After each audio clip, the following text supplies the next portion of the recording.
This is my journey. Inspired one story at a time, a library of leaders was created. It began as a journey to learn.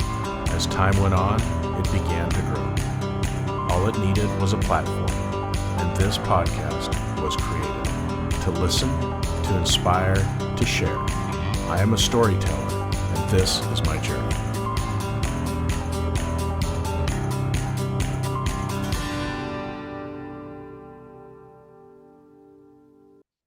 Welcome to another episode of Profiles in Leadership. I'm your host, Steve Anderson, and today our guest is Dr. Derrick Noble. He has been helping business leaders take their leadership and communication skills to the next level of excellence for 2 decades. His passion has led him to support those from all walks of life to become more influential leaders and more confident communicators. Throughout his youth, Noble endured years of speech therapy for a severe stutter and speech impediment.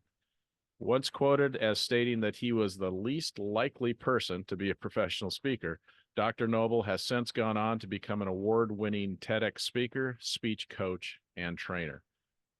Dr. Noble works directly with leaders, speakers, business owners, CEOs, nonprofit organizations, and government agencies. And his clients have included over the years the United States Air Force, the United States Navy, the United States Forestry Service, the FBI, the City of Los Angeles, and many more. In 2020, Noble was one of the only 12 Black entrepreneurs admitted into the Greater Los Angeles African American Chamber of Commerce's prestigious Business Evolution Program, an intense 12-month program in which he was personally mentored by some of the most successful Black entrepreneurs in the city. In 2021, he was featured in the Los Angeles Business Journal as an influential African-American business leader.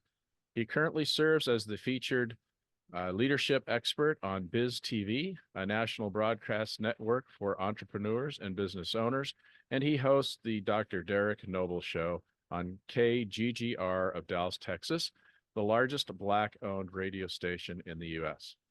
In December 2022, Noble released his highly anticipated first book, Leadership Launch: Essential Skills for New Leaders.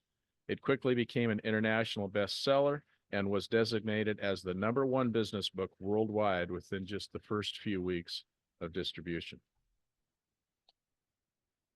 Dr. Noble has a Bachelor of Arts degree in English with a double minor in speech, communication, and psychology from Angelo State University, a Master of Divinity degree from Morehouse School of Religion, in which he was the class valedictorian, a Doctor of Ministry degree from Ashland Theological Seminary, in which he was also the class valedictorian, and completed his PhD coursework in educational curriculum at Emory University.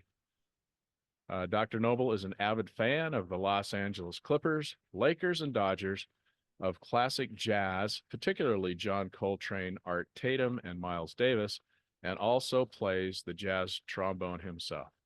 Derrick, welcome to the program. It's great to have you on today. Thank you. Thank you very much. It was embarrassing listening to all of that, but thank you. Well, it's certainly impressive. So, it's one of those things where I kind of think, well, it's long, so what should I cut out? But everything I thought to cut out was so impressive, so I went for the longer version. So thank you very much. I appreciate that. So let's talk a little bit about, in the intro there, it talked a little bit about this Business Evolution Program, which seems pretty impressive. So could you describe what that is for the listeners and tell us what you experienced through that? Oh, yeah. The Business Evolution Program is a program that was started by the Greater Los Angeles African American Chamber of Commerce a few years back. The reason why the program started, just a little bit of the history, some of the leaders of the Chamber of Commerce were kind of worried about the next generation of leaders. They didn't really see people that they could pass the baton to. They didn't really see many leaders who were ready to get city contracts and state government contracts and things of that nature. So they kind of put their heads together and said, what can we do to help these young leaders get ready to be awarded state contracts, city contracts? What can we do to help this next generation of leaders? So the Business Evolution Program, or the BEP, was born. It first started with them choosing one person that they wanted to work with, and then they decided to make the group a little bit larger. So I was one of the first in that large group. There were 12 of us in that group. It was a great experience. I learned how to be contract ready for government agencies. I got mentored by some of the best and strongest and most successful entrepreneurs in the city of Los Angeles. Forged some really great relationships that have continued today. So it was I was glad to be a part of that. That sounds amazing. Yeah, it Now, was. looking back at your childhood, also in the intro, we heard that you had a severe stutter and also had a speech impediment. So tell us a little bit about, what that was like, and Man. how did you overcome it? Yeah, well, kids can be kind of cruel at times. I could barely speak. I was in speech therapy every day because I had a really, really bad stutter. I could barely get my name out, and that is not an exaggeration. I tell you where it became really pronounced one day. My third grade teacher, whose name I will not call, but she gave us an assignment, and she said, "I need each of you to come up in front of the class, tell everybody your name, and tell everybody what you want to be when you grow up." Well, there were teachers in my family, so I knew I wanted to be a teacher of some sort. So when I got up to speak, I couldn't get past my first name. My name is and as I kept stuttering, my teacher and everybody in the class laughed at me. My teacher laughed at me. My teacher said, "Derrick, you'll never be a teacher because you can't even talk. Teachers have to talk every day." So I ran out of class in tears. Now, this was back in the day when school was kind of close to home. So I ran home. I ran home in tears. And I said to my mother, "They're making fun of me." And my mother said, "Don't worry, baby. One day you'll be able to say your name in front of a crowd without stuttering." But yeah, I grew up with a bad stutter and a lisp. In addition to the stutter, I had a lisp. So, the stutter is like Porky Pig, but the lisp was like Daffy Duck. So once I did get the words out, I was really, Steve, I was literally spitting and drooling all over the place. So it was just, it was a mess. And it got even worse on the day my mother died. My mother died in her sleep of a heart attack. May 4th, 1978. I'm the one who discovered her body. Oh And my my God. stutter got worse there. So it really didn't get to the point where I was able to speak fluently until about, I'd say, eighth grade. So yeah, and every now and then, Steve, I still do stutter from time to time. I'm not totally past it, but I don't allow it to hinder me in any way. So I still get up with my stutter and my lisp, and I make it happen. I just heard a story just the other night. I mean, I think most of us know that President Joe Biden grew up with a Yes. stutter, and Yes. he had a very similar story where he got teased at school, and a teacher made fun of him, and it's a very, very similar story. And obviously, he's been able to achieve a pretty high level job with that. So Yeah, pretty high level. Yeah. He's just the president. I mean, right, right. So yeah. tell us a little bit about I believe his name is Lionel Ward. Yeah. So Yeah. I loved in the book when you talked about that, and I'd love our listeners to hear the story. So just tell the story of how he kind of discovered you, and what he meant to you in your development.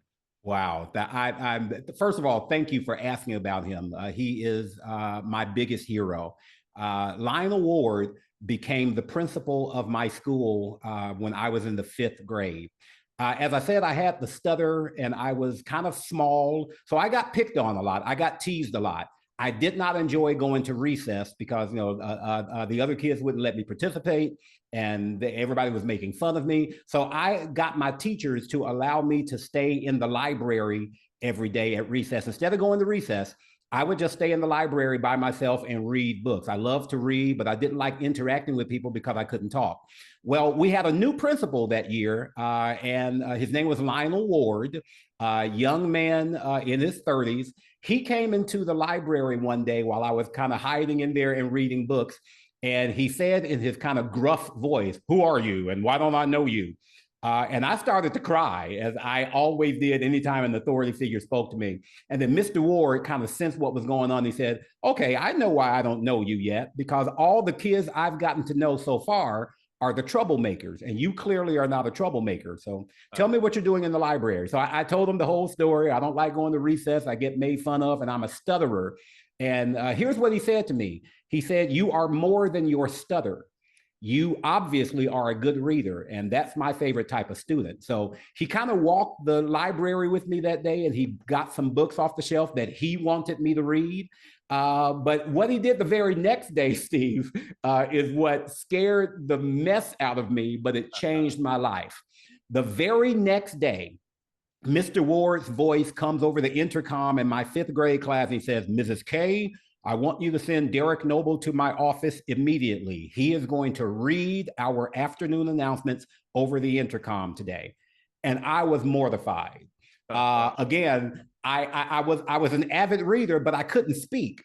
So I went down to his office, and I was getting ready to open my mouth and say, "Mr. Ward, I can't do this." And before I could say a word, he said, "Don't even try it, son. Don't you dare tell me you can't read these announcements. I know you're a stutterer, but you are more than your stutter. You are the best reader in this school." So he gave me a sheet of paper. "Here are the announcements. You've got 5 minutes and you're on the air."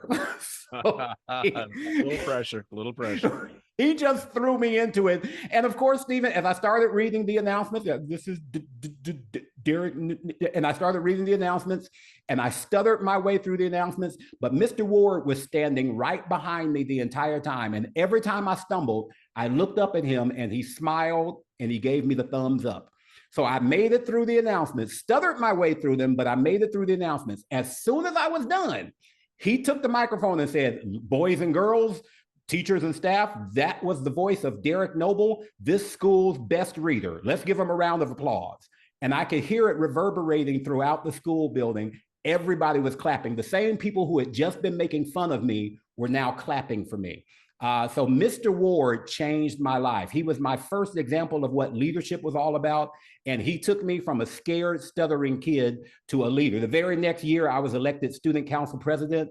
I never thought that type of thing would have happened. So I dedicated the book to Mr. Ward. He passed away about a year before I published it, but he and I kept in touch over the years, and he is truly my hero. Yeah, that's an amazing story. I mean, it's just such a what a great example of leadership, identifying somebody and doing something special for them, and supporting them. And I mean, that's leadership 101. So he taught me what leadership was all about. And I didn't think I could do the things that he knew I could do. So I find myself doing that now, Steve, with people that I mentor and people that I teach. I tell them the things Mr. Ward told me. "I see in you what you don't see in yourself. My job is to believe in you until you believe in yourself." So that's amazing. Now, a few years beyond that time, again in the book, the foreword is written by, and I hope I say her name right, Dr. Melba Patillo Beals.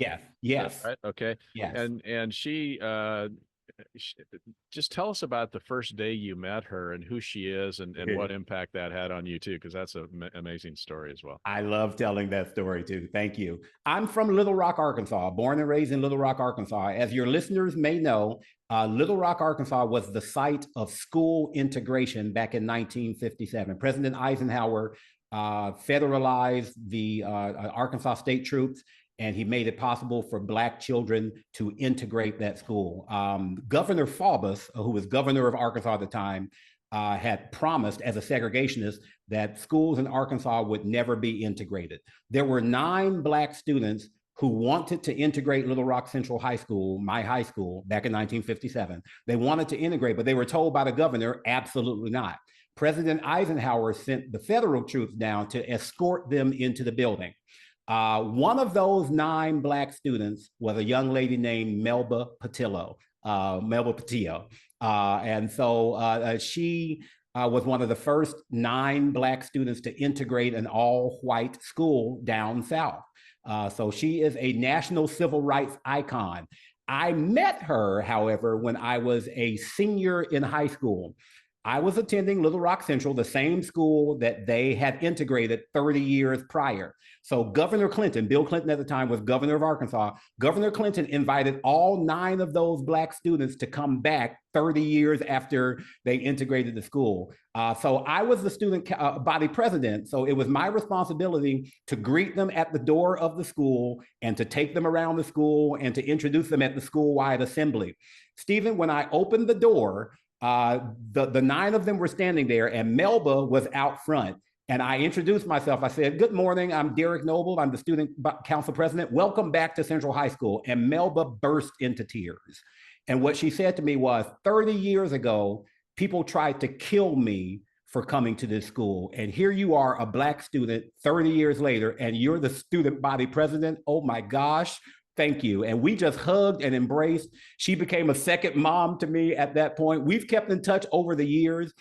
She is a best-selling author. She ended up being an anchor woman at a news station in San Francisco. She was a college professor in the San Francisco area. And so I call her Mama Melba now. And when I was writing the book, the first person, the only person I thought of to write the foreword, I said, who better to talk about leadership and to introduce this book than Melba Patillo Bill. So yeah, she's Mama Melba to me, and she is a national treasure. She's 83 years old now, and I just spent Christmas with her in San Francisco. So we spent a lot of time together. That's so awesome. And you know, and we, you know, most of us, I think, have heard the story or heard the, you know, what happened in 1957 when that went down. But I don't think what we hear much about is how not only brave they were to do that, Yes, but then it kind of ruined their lives for a while. I mean, they were threatened. They couldn't come back. They had to live other places. They had to do all these things. And you know, yes, we think of this now with some of the, you know, cancel culture and high pressure on social media and stuff of people. You just have to, you know, that it's not just the event that they were brave about. They have to put up with it for long periods of time. it was a traumatic experience, and I know she wouldn't mind me sharing this with you, but Mama Melba to this day does not like going back to Arkansas. Whenever they do something where they recognize the school integration and things, and they invite them back, she does not like, to this day, she does not like going back to Arkansas. And when she hears, because I go back to Arkansas from time to time to speak and things of that nature, every time I tell her I'm going back, she gets very, very nervous, and she said, you know, please take care of yourself and please be safe. You know, all these years later, she's still traumatized by it. And one of the Little Rock Nine, I won't call this particular person's name, but she has been in and out of psychiatric wards over the years. And one of them ended up moving to the Netherlands and has never come back to the United States. So you're absolutely right, Stephen. It was a tremendous, I mean, it's tough enough for an adult to do something like that, but keep in mind, they were teenagers when they were doing this, and they were getting death threats, and people were throwing rocks at them just for trying to go to school. So it was very traumatic, and they're still dealing with it years later. Yeah. Incredible story. Yeah. So as we get to learn more about you and what makes you who you are, I'm also intrigued. You're a jazz trombone player. So yeah. do you play in a band? Do you just play for fun? What's tell I us? just play for fun. I haven't played in a band since high school and college. But right now, I just every now and then I'll take the trombone out and go to an open mic night at a jazz club. I love going to the Catalina Jazz Club in Los Angeles, where I'm based. I would go to the jazz club for a while. I lived in New York, so of course I frequented every jazz club. I got introduced to jazz by my big brother Willie. Willie is the oldest, and I'm the youngest. And Willie was a big jazz fan. So when I was a kid, he used to play jazz recordings for me, and I just loved it. So yeah, he introduced me to jazz at an early age, and I'm still a huge jazz fan. So I'm definitely not at the point where I can, you know, quit my day job and be a musician. But yeah, I love music and love live jazz venues, all of that. Yeah, that's great. And speaking of that big brother, I mean, your childhood, you mentioned that your mom died when you were 7 and you discovered her body, and your dad had a really tough time after that. So you had siblings that basically raised the other siblings, and it was absolutely not an easy childhood for sure. Willie became more of a dad to me than just a big brother, and to this day, we are still tight. So he is still very much a father figure to me. So yeah, I think I'm more of a son than a little brother to him. Yeah. Well, thank God you had him. That's awesome. Yeah.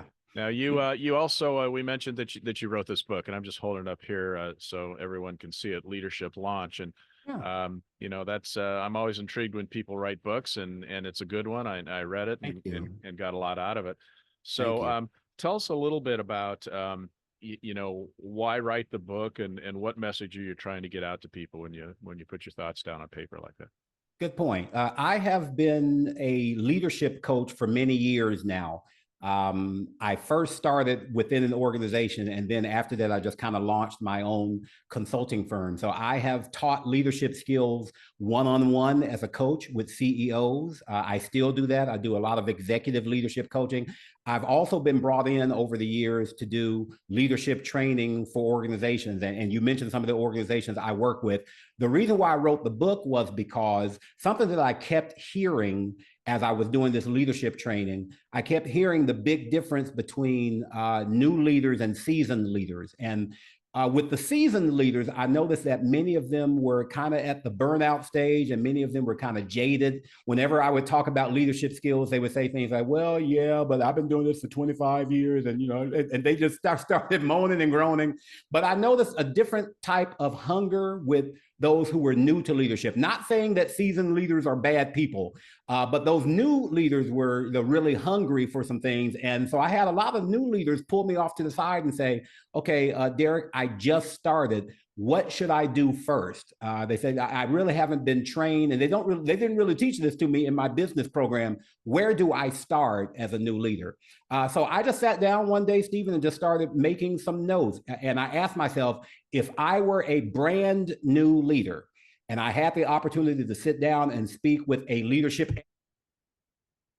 I'm sorry, I just hit my microphone. I said, if I were a brand new leader and I had the opportunity to sit down with a leadership expert, what types of questions would I ask that person? And I just started making notes. And that's really how the book was written. I asked myself, what do I wish I had known as a new leader? What do I know now? And what do I wish I had known when I was starting out? So every area of the book speaks to those types of issues that I heard from emerging and new leaders. Yeah, well, it looks like and feels like a labor of love. So definitely nice work on that. And not only are you an author, but you're also a TEDx speaker. Now, yeah, I'm sitting here thinking you just told us how hard it was for you to speak publicly. I know that many people who are very comfortable speaking publicly still get nervous or even avoid speaking at a TEDx or a TED Talk event. So how did that come to be? And that must have been a big step for you. Yeah. But I have spoken at TEDx twice. It was something that I always wanted to do. I love watching speakers and listening to speakers, and especially listening to leadership presentations, which is why I love your podcast.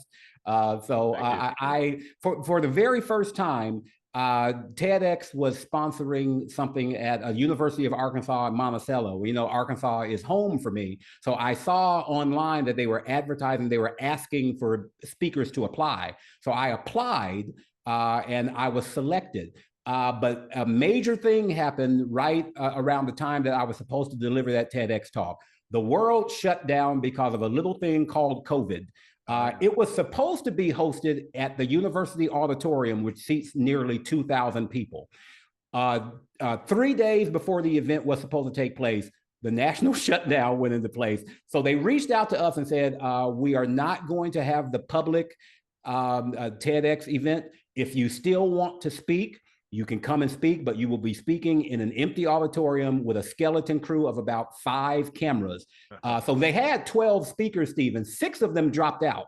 But I wasn't about to do that. I'm like, it's been a dream of mine to be on the TEDx stage. So if you watch that first video, it's called Speak for Yourself. And I was giving advice on how to be a public speaker, since I'm also a speech coach.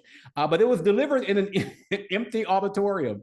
And if you notice the video quality, God bless them, that skeleton crew, they were about 5 college students who really didn't know much about cameras or anything. So if you see my first TEDx video, it's crooked and it's blurry and everything is from a distance. So, but I was not about to allow anything to stop that dream of mine. So I went ahead and did the speaking. But my most recent one was at TEDx Boston College, and they reached out to me, and the organizer said, we saw your other TEDx.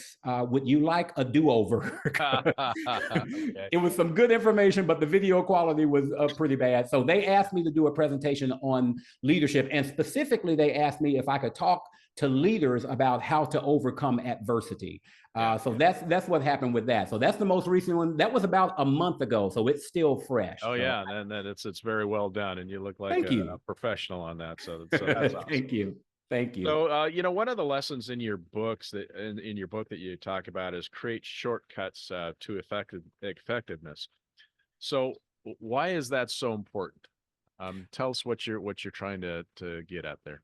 Yeah, quick wins create momentum. When it comes to being a new leader, one of the things that a new leader really needs to have happen for them is to get some quick wins under their belt. I'm glad you asked that, because I was just sharing this with a group of 5 executives I've been working with in the state of Louisiana. I do Zoom training for them. And right before this podcast, I just got off with them about it. And I was telling them, instead of overwhelming yourself by trying to devour the entire elephant, we've all heard this before. How do you eat an elephant? One bite at a time. I asked them specifically, what's the biggest goal you have for yourself as a new leader? And they gave me their big goals. And I said, okay, now what's the very first step to getting there? And they were stumped. And I said, this is what I want you all to focus on, because you've got to create those small wins. One of them said, because she is a supervisor for teachers throughout the state.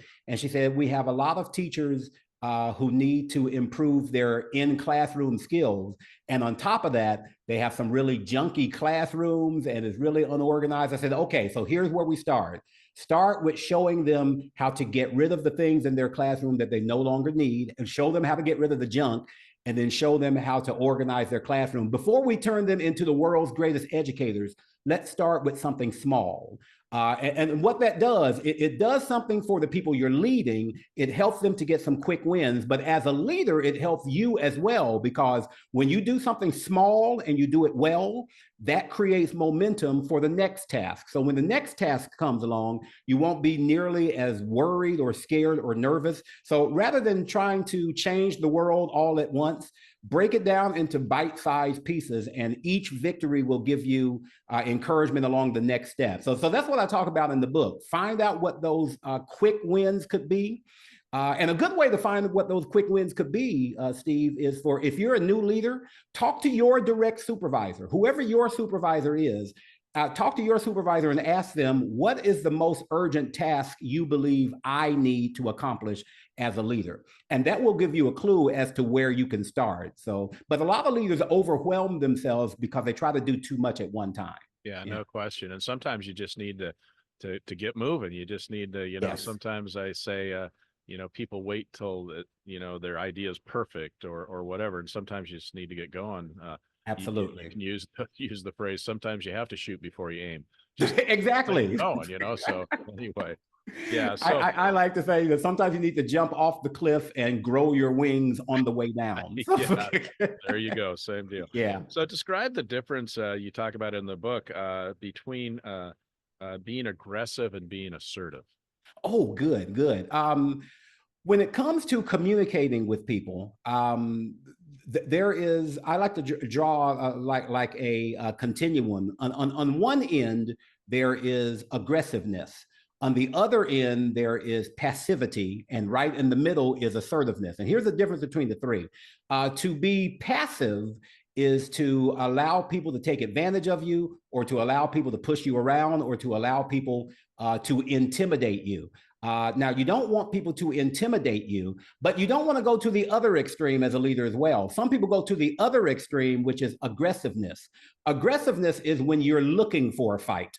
You're looking for, it's like you walk into the office and say, okay, the first person who said something crazy to me, they're going to get it today. So you go in kind of looking for conflict. So that's not good either. So you don't, because some leaders believe, and I'm sure you've heard this, Steve, some leaders think, in order for them to follow me, they first have to fear me.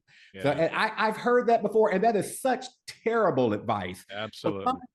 Some leaders go in aggressively, say, I'm the boss, I'm the person in charge, and sit down and shut up, and you do not talk in my meetings. So that's aggressive.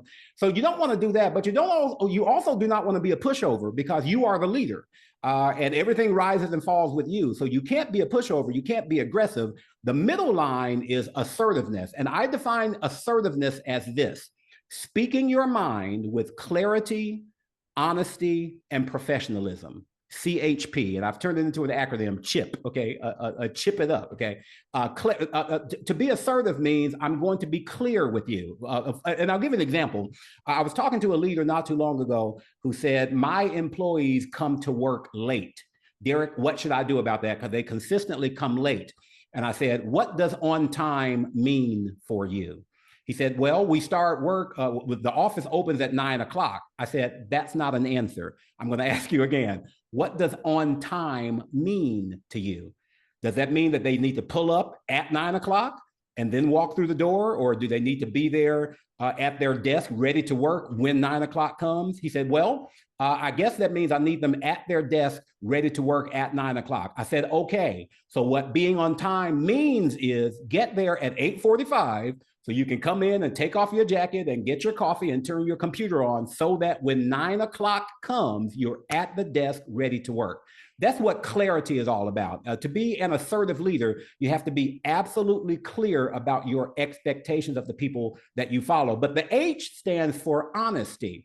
As a leader, if somebody is not performing up to standard, you've got to have an honest, face-to-face conversation with them and say, here is what I'm expecting, and this is what you're giving me.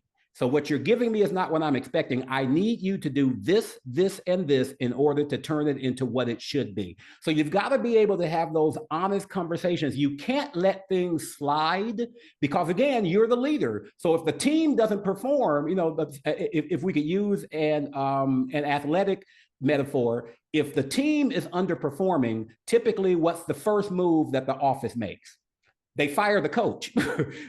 You're the coach of your team as a leader. Everything rises and falls with you. So you've got to be clear, you've got to be honest. And then the P stands for professional. You can't go in and tell people, gee, you suck at this job. You know, even if they do suck at the job, you don't want to say it to them like that. So you've got to find a professional way to tell them that you need to improve. So you don't want to be aggressive, which is looking for a fight. You don't want to be passive, which is to be a pushover. You want to be assertive, which is to be clear, honest, and professional in all of your communication with the people that you lead. Yeah, that very, very well said.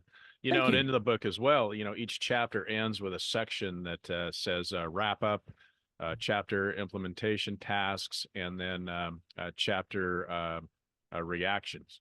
Yeah. So it's a good way to summarize some of that stuff where it's okay. And I love the reflection part, the reactions part, because I do think that a lot of people don't take the time to do that. And I think that's real important. And when an event happens or a kind of confrontation happens and you need to reflect on it and what I do well, what didn't I do well, and what I learned from this. So right. I recommend that to leaders all the time, Steve, especially after interpersonal interactions. Sit down at your desk or in a quiet spot and just kind of journal for yourself. What did I learn from that? Let's say, for instance, you are a supervisor and you had to do a written reprimand for one of your employees for whatever reason. After you're done with that one-on-one with them where you give them the written reprimand and they sign off on it and you sign off on it, then you go to a quiet spot and just reflect on what happened. How did I handle it? Did I handle this well? Is there something I could have done better? So as a leader, you always have to reevaluate what you're doing. I always say to leaders, if you're at the point where you honestly think you know how to do everything well and you're hitting it out of the park all the time, chances are you're failing as a leader because there's always something more to learn. I've been doing this for nearly 25 years, Steve, and I still take classes and I still read articles and I still read new books because I always know there's something more to learn. So I recommend for every leader at the end of every interaction and at the end of every day, just kind of write down, what did I learn? What went well? What didn't go so well? Is there anything I did today that I absolutely need not ever do again? So that constant reevaluation is what makes you a better leader, in my opinion. I agree totally. And I think it's also true that a lot of leaders feel like sometimes they can't admit that they did something wrong. So admitting mistakes and apologizing effectively is a great leadership skill that we should all be comfortable with. But so many people are afraid to do that because they're afraid it makes them look weak. Absolutely. I put in the book some examples of good apologies and bad apologies. So, you know, I'm sorry you feel that way is probably not the best way to express yourself. You want to let people know that their opinions are valid. So yeah, a lot of leaders don't even feel the need to apologize. And then some leaders, when they do apologize, they apologize incorrectly. Well, yeah, I'm sorry I yelled at you and called you stupid, but the reason why I did that, don't excuse it. Just say, I shouldn't have said what I said. I apologize, and leave it there. Yeah. Leave the word but out of it. Exactly. Yeah. But undoes everything that you tried to do. Let's talk also about, you described the 4 types of employees, kind of based on their ability and their attitude. Yeah. So in the book, you described the superstar, the disgruntled, the go-getter, the poison. So just give us a little summary on that and what point you're trying to make there. Yeah. And that is a variation on a matrix that I saw years ago that I kind of changed and adapted for my own use. Every employee needs to be judged on 2 criteria. The first criteria is ability. And ability simply means how good are they at doing their job? How well do they perform? Are they good at what they do? That's ability. But the second area is attitude. Attitude is how teachable are they? How well do they get along with people? So if you take those two, attitude and ability, and you create 4 squares, then you end up with employees who have great attitude and great ability. And those are your superstars. Superstars are your employees who are not only good at what they do, but they have a great attitude. They work well with other people. They take instruction. They're willing to learn. They're willing to grow. Those are your superstars. Now I said in the book, and I say this often, we often hear as leaders that we need to delegate responsibility. The only employee to whom you delegate responsibility is the superstar, okay? Because they're good at what they do and they have a great attitude. If you delegate responsibility to somebody who's good at what they do, but they have a terrible attitude, what's going to happen? It's going to be a disaster. So they can't just be good at what they do. They have to be willing to take on some extra work. So those are your superstars. So I recommend to leaders, just go through each one of your employees and judge them on those criteria. Do I have anybody who is a superstar? They're good at what they do and they have a great attitude. Now, the other type of person is the go-getter. The go-getter has a great attitude. They're willing to learn. They're willing to grow, but their skills are not that great. And can I just tell you a secret, Steve? This is my favorite type of employee. My favorite type of employee is somebody who says, Derrick, I know I'm not good at this and I want to get better at it. Can you help me? Yeah. I can turn that person into a superstar because they have the right attitude. So if you have somebody who has a good attitude but poor skills, then you train them. So eventually, Steve, what happens, and I'm sure you can see where we're going with this, eventually your goal is to turn every employee into a superstar. Sure. So those go-getters, they already have the right attitude. They just need some training. So you give them some training and then they become a superstar. The other person is what I call the disgruntled. The disgruntled person is great at what they do, but their attitude stinks. Okay. Now, I don't want to fire this person necessarily. What I need to do, if this person is great at their job, but they have a bad attitude, maybe they don't get along well with others, they don't take instruction well, somewhere along the line, something happened to them. So what you want to do is you want to have a one-on-one with them and say something like this: you're great at what you do, but I notice that you typically have some issues working with the other people on the team. Tell me what's going on. And you might discover, Steve, that this disgruntled person is disgruntled now because they've been working hard, they're great at what they do, but they've never gotten a raise, or they got passed up for a promotion. So now they're upset. They're still on your team and they still do their job well, but they don't get along with anybody. So that person needs a one-on-one. And then the fourth and final person. Now, Steve, this is the only person I ever fire. Okay. And this is the only person I ever recommend that you terminate. The person who has a bad attitude and they have poor ability. Think about that. Their attitude stinks and they can't do the job well. Steve, if their attitude stinks and they can't do the job, why are they working for you? Good question. Really, this is the only person I would ever fire is that person. They're the poison, okay? And you know as well as I do, Steve, if you have a poison person on your team, if you don't get rid of them, what's going to happen to the rest of your team? Poisons the rest of them. Exactly. They poison the rest of the team. Now, I describe this person as a cancer, and I know that may sound kind of harsh, but think about it this way. You don't negotiate with cancer. If there's cancer in the body, you remove it, because if you don't remove the cancer, it kills the body. So you've got to remove that person. So if you have anybody on your team, they have a bad attitude and they can't do the job, that's the only person I fire. The person who has a bad attitude, but they can do the job, they can be rehabbed. The person who has a great attitude, but they can't do the job well, they can be rehabbed. So yeah, the only person I ever fire is the poison. Everybody else can be turned into a superstar if you work with them. Yeah, that's a really good way to categorize it out and make it clear about, you know, who people are and who you should support and who you shouldn't. Yeah.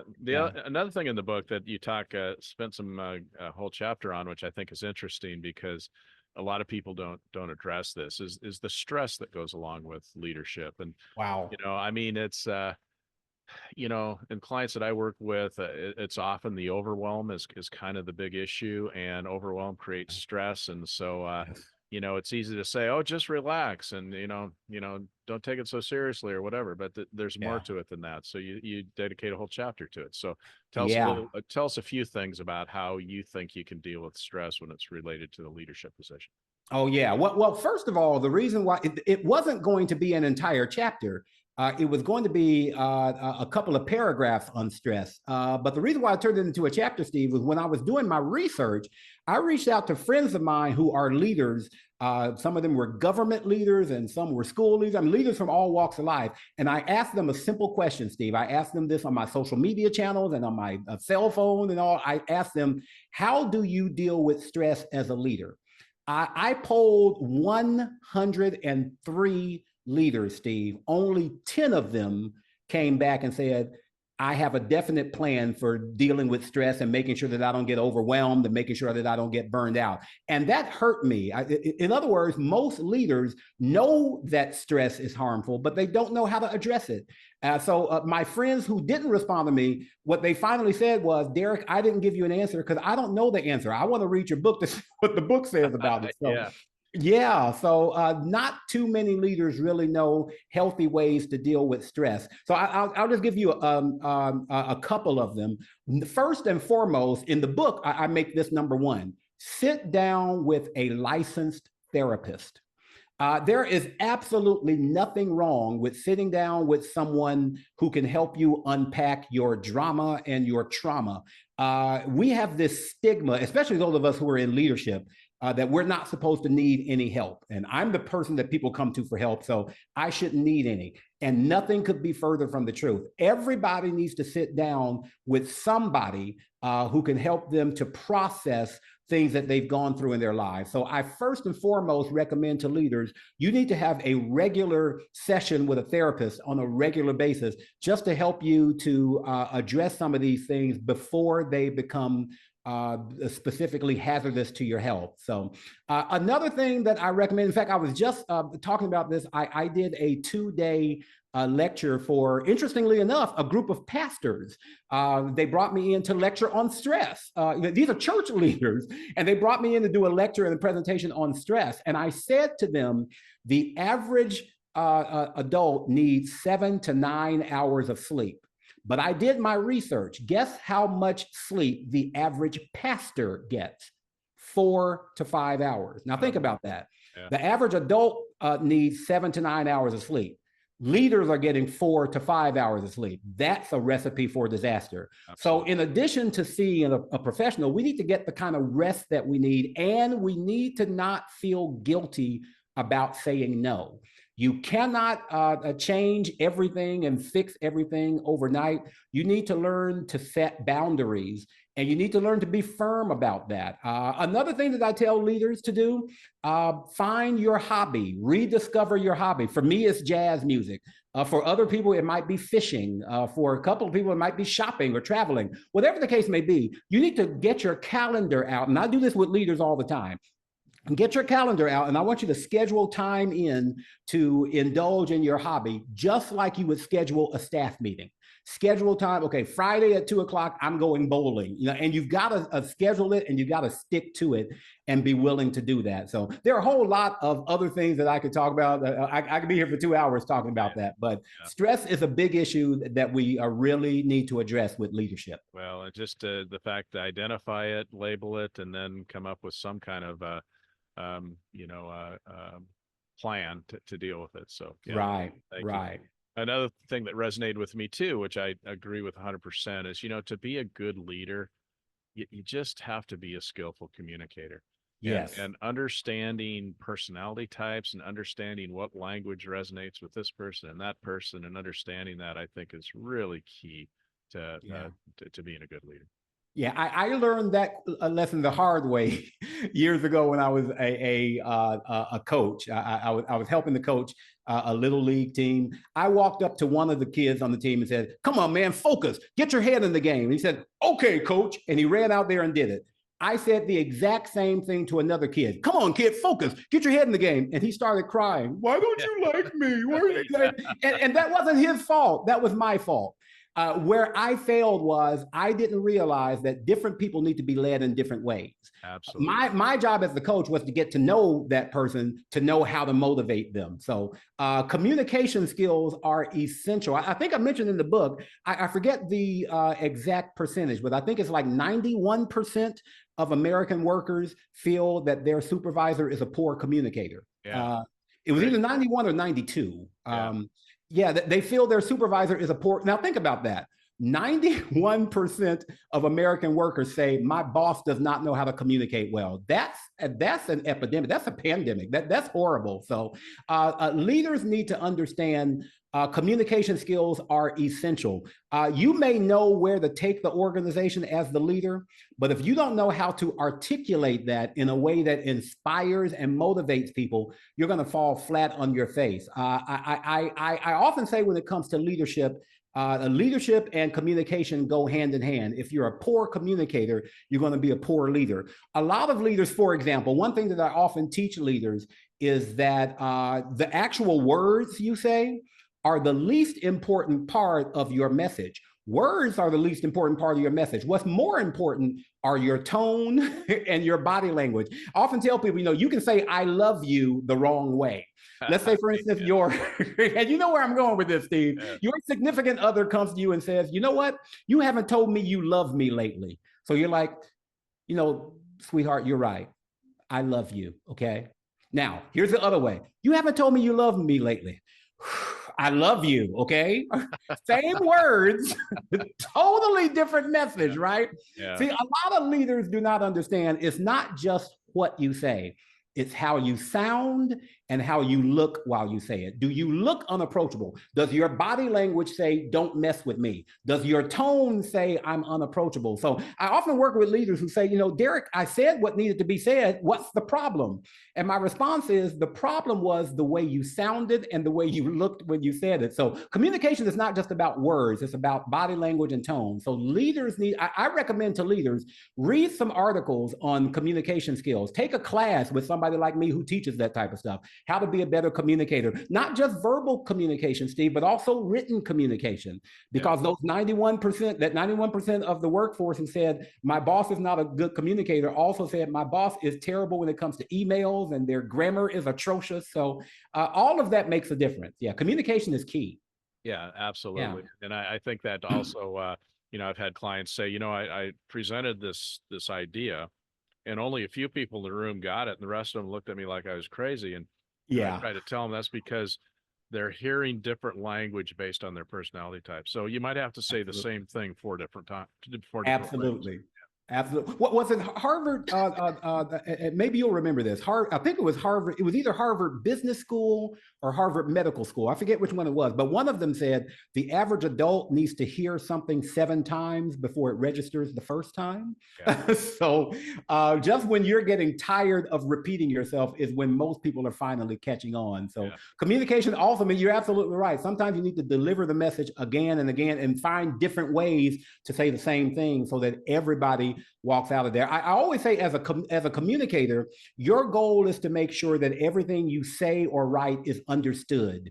If the message was not understood, you did not communicate. In my opinion, communication is not just dispensing information. Communication is receiving information. So if I give the information, but they didn't get it, it's not up to me to say, well, I said it, so if they didn't get it, that's up to them. No, my job as the communicator is to say it in as many different ways as I can to make sure that everybody walks away from this meeting with a clear understanding. If they didn't understand me, I failed them. Yeah, I couldn't agree more. Yeah. You know, and also you describe, and this, I'll preface this question by realizing that you and I both probably have a little bias, being executive coaches, leadership coaches. But, you know, to maximize your leadership potential, you talk about what every leader needs. Okay. And you talk about a mentor, a cheerleader, and a butt kicker.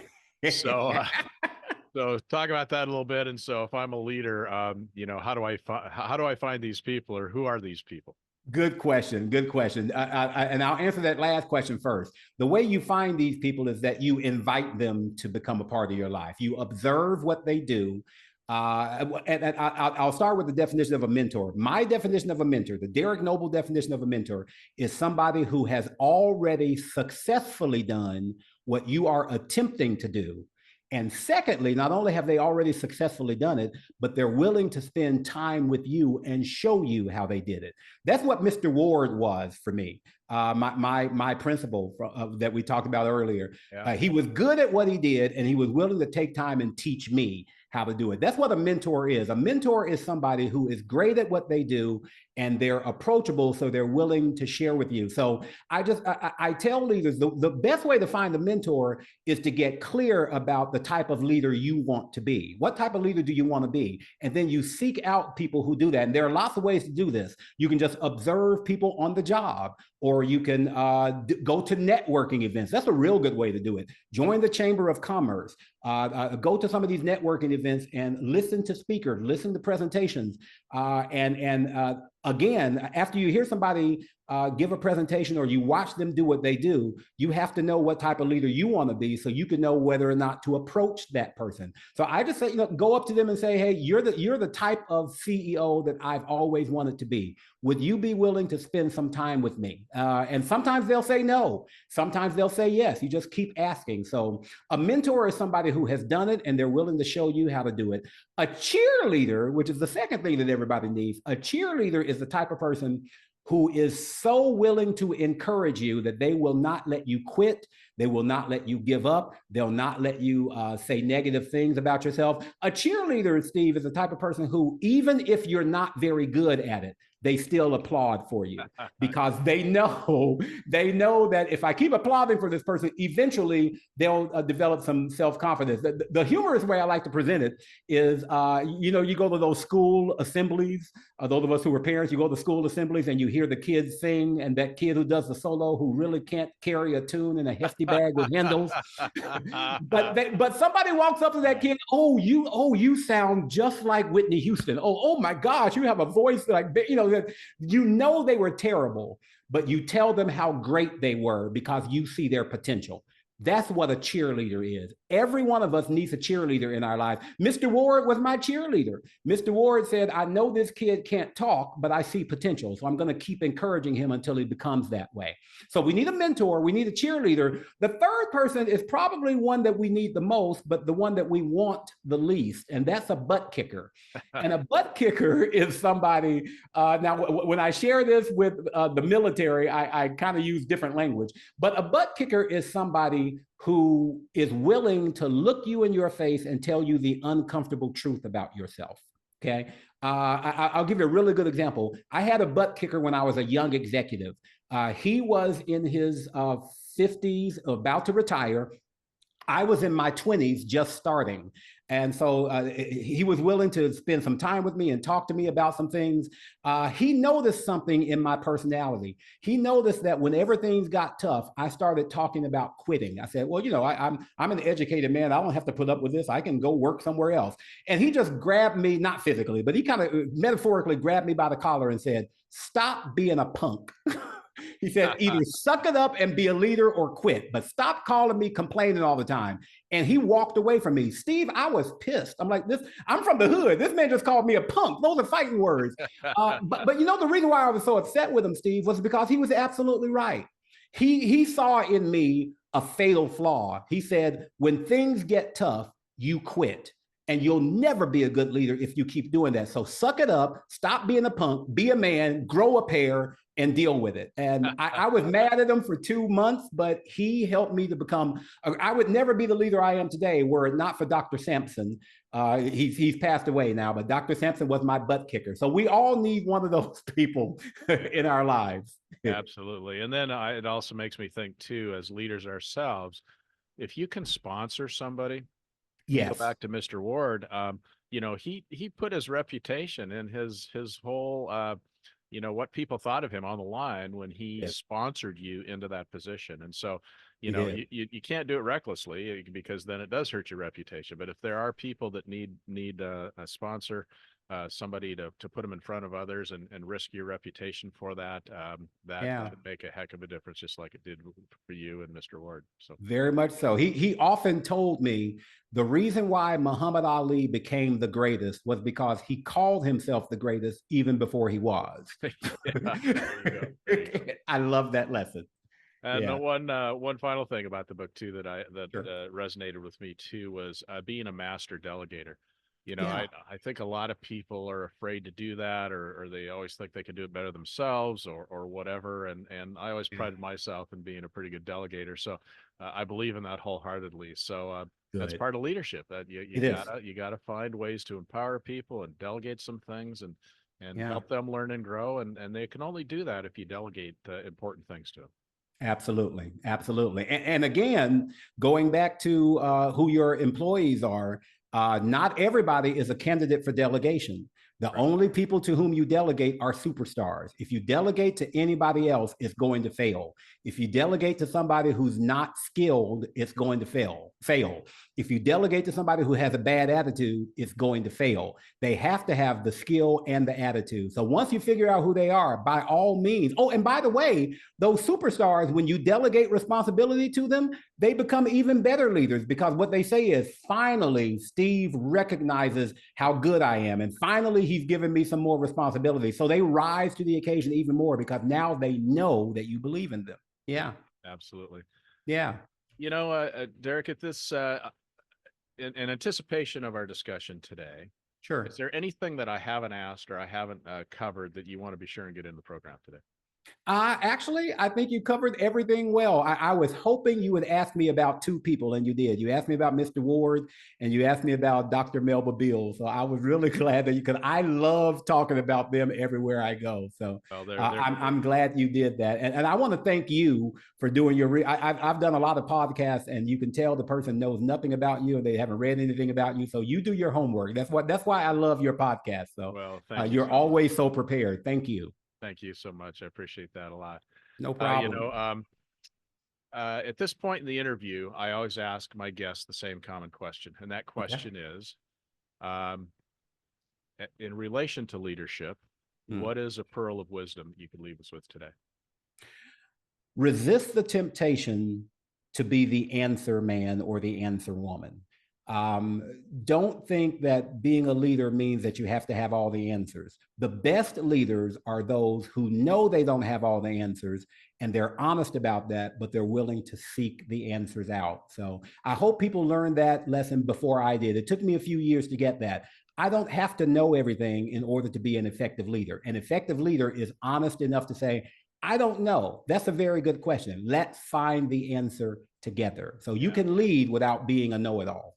And isn't that refreshing when somebody says that? And I think that employees and followers and people you work with, it makes you more human. That's okay if you don't know, and that you work together to find the answer. So I think that's very well said.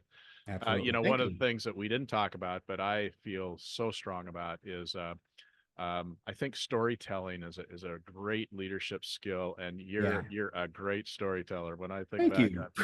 on, what you talked about, Mr. Ward and Mama Melba, and Yeah. the stories are what you remember, and Yeah. they really push the point. So I think that's a great skill you have, and I appreciate you Thank sharing that. you. So Thank you very anyway, it's much. been a real pleasure. I've learned a lot. Oh, People ask me, why do I do these podcasts and why have I been going on for so long? It's because every time I do one, I learn something new, and that keeps me going. So I appreciate your wisdom and your knowledge and sharing that with us. And I appreciate uh, you. I wish you the best going forward, and maybe we'll run into each other down the road somewhere. Let's do it again. I would love for us to collaborate on something in the future sometime. Okay, Dr. Noble, thanks so much for being on the show today. You got it. Thanks, Steve. Okay, bye-bye. Bye. Thank you for listening to another episode of Profiles in Leadership. To listen to all my interviews, subscribe to Profiles in Leadership with Steve Anderson on Apple Podcasts, iTunes, and many other popular podcast platforms. Some of these interviews are on video, and you can search YouTube for Profiles in Leadership with Steve Anderson. You can also access the entire library of interviews on my website, orange.coaching.com, and that is orangetheword.coaching.com, and go to the Media Center and click on Podcasts or Video Gallery. You can also enter the website from pilpodcast.com.